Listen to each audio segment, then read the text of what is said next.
Terça-feira, dia 20 de agosto, seja muito bem-vindo à nossa meditação da Palavra de Deus, a nossa reflexão sobre aquilo que Jesus quer nos dizer no dia de hoje. Celebramos São Bernardo de Claraval, esse grande monge, pai de uma espiritualidade cisterciense. Queremos rezar por todos os monges também, esta dimensão da vida religiosa, da vida contemplativa, para que Deus continue fortalecendo todos os monges, todas as religiosas de clausura também, e que continue chamando mais jovens, moças e rapazes para esse serviço, através da oração, do trabalho nos nossos mosteiros. Hoje o Evangelho de Mateus, capítulo 19, versículos do 23 ao 30. Deixe o seu joinha, inscreva-se aqui no canal, compartilhe essa mensagem. O Senhor esteja convosco. Ele está no meio de nós. Proclamação do Evangelho de Jesus Cristo segundo Mateus. Glória a vós, Senhor. Naquele tempo, Jesus disse aos discípulos: em verdade vos digo, dificilmente um rico entrará no reino dos céus. E digo ainda, é mais fácil um camelo entrar pelo buraco de uma agulha do que um rico entrar no reino de Deus. Ouvindo isso, os discípulos ficaram muito espantados e perguntaram: então, quem pode ser salvo? Jesus olhou para eles e disse: para os homens isso é impossível, mas para Deus tudo é possível. Pedro tomou a palavra e disse a Jesus: vê, nós deixamos tudo e te seguimos. O que haveremos de receber? Jesus respondeu: em verdade vos digo, quando o mundo for renovado e o Filho do Homem se sentar no trono de sua glória, também vós que me seguistes, havereis de sentar-vos em 12 tronos, para julgar as 12 tribos de Israel. E todo aquele que tiver deixado casas, irmãos, irmãs, pai, mãe, filhos, campos por causa do meu nome, receberá 100 vezes mais, e terá como herança a vida eterna. Muitos que agora são os primeiros serão os últimos, e muitos que agora são os últimos serão os primeiros. Palavra da salvação, glória a vós, Senhor. Hoje o Evangelho continua a passagem que nós ouvimos ontem. Você se recorda a passagem do jovem rico, que quando foi pedido para vender todos os seus bens e doar tudo aquilo aos pobres, ele não conseguiu. Ele voltou para casa e não foi capaz de abrir mão da sua riqueza.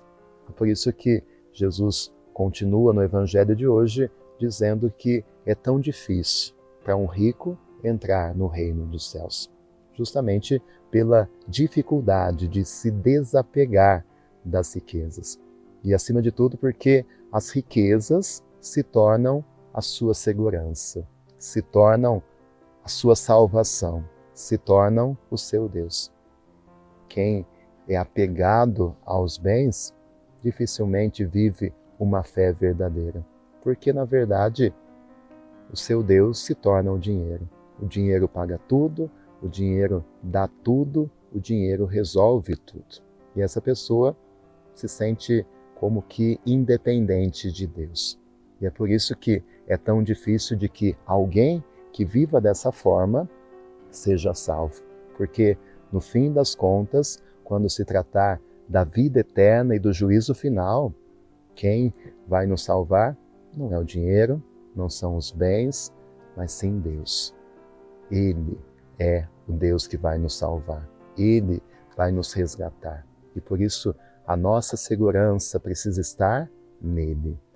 O nosso refúgio é Ele e não as coisas, não os bens, não a conta que nós temos no banco.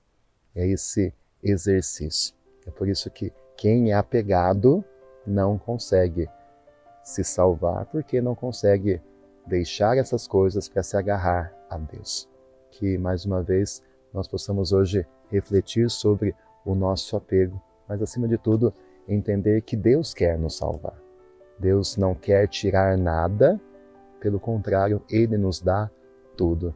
E a verdadeira riqueza não é aquilo que passa, mas são os valores eternos. Às vezes nós lutamos tanto, trabalhamos tanto para ter coisas, isso é legítimo, ter uma boa casa, ter o seu carro, buscar uma condição de vida melhor, é vontade de Deus.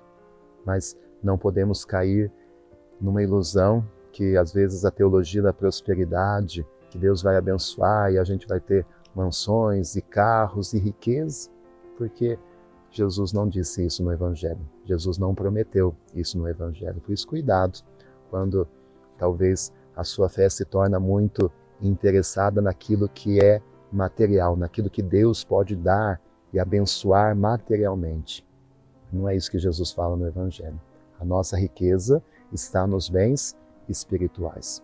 E a gente, assim como se esforça para sobreviver aqui nessa vida, deveríamos nos esforçar ainda mais por esses bens eternos, pela nossa salvação, pela nossa amizade com Deus, pela nossa vida espiritual, pela nossa oração, por momentos na presença do Senhor. A gente devia se esforçar para conseguir essa salvação eterna.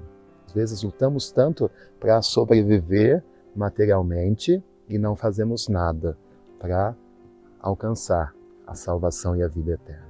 É um erro que às vezes a gente nem se dá conta. E por isso Jesus nos alerta nesse Evangelho. Que você possa hoje também se perguntar, né? Quanto que eu tenho investido nesta vida material, mas quanto que eu tenho investido na minha vida espiritual e na busca pela minha salvação. O Senhor esteja convosco, Ele está no meio de nós. Que desça sobre você a bênção de Deus Todo-Poderoso, Pai, Filho e Espírito Santo. Amém. Tenha um dia muito abençoado, repleto das bênçãos de Deus, e fique sempre com Ele.